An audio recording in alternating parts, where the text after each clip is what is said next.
Calling a herbalist a witch doctor is a very big mistake. A colonial confusion meant to disconnect us from the healing powers of our roots and plants. Before there was pharmacy, there was plant mastery.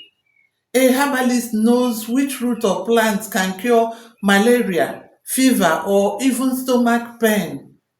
He works with plants and not evil spirits.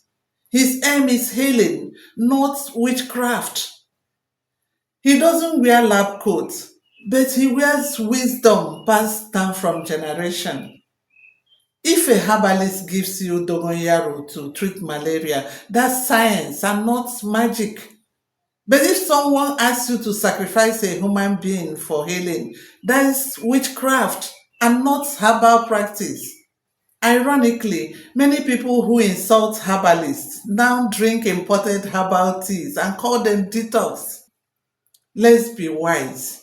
Let's value what we have. Our roots carry healings and not shame.